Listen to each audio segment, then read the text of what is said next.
I'm not going to go into everything the book is about, but say that among the subjects covered are the strategy of polo, exactly what was in the Chicago World's Fair of the early 1930s, the workings of machine gun smuggling, and Soviet steel production, a whole bunch of things like this.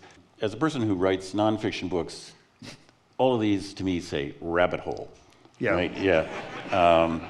And yeah. I kind of don't want to know the answer to this question, but when I do this, like I have lots and lots of beautifully worked out 3,000 word, 4,000 word excerpts that are completely irrelevant and just die on my computer hard drive. Is this the same for you? Yeah, I'm trying to get away from that method. To be more efficient? Yeah. Good luck.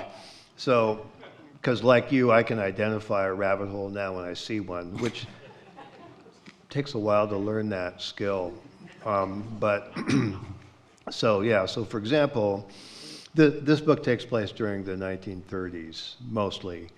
And so one thing that I kept bumping into unexpectedly was polo. I found it very strange that that this kept coming up, and because of course to us today, polo is the ultimate sort of fancy upper crust people niche sport, but it was much more widespread then. And the reason is that they still had horse cavalry, and where you've got active horse cavalry, you've got polo, because that is the training technique that you use. So even the Soviet Red Army had a polo team, because you had to do that to maintain your abilities.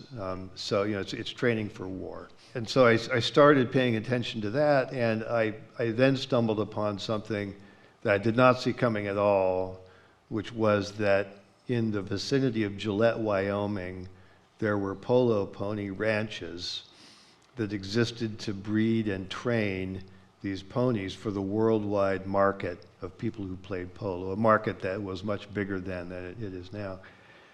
And it's not enough just to breed them, you've got to actually kind of teach them to play the game a little bit, or they're useless.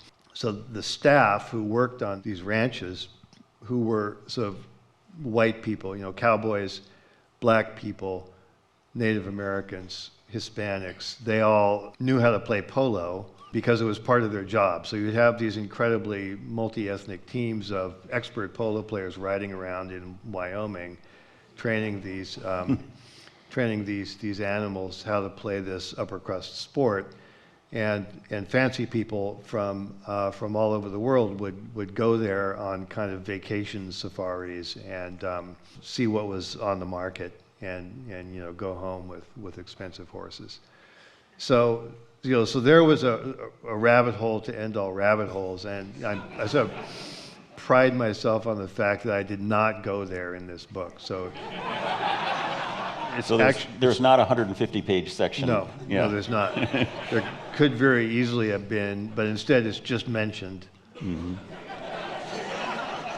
that this is a fact, and that one of our the main character of the book, a young woman named Dawn, had worked on one of these ranches, which explains why she knows how to play the sport, even though she's definitely not from a social class that would normally be a polo playing kinds of people.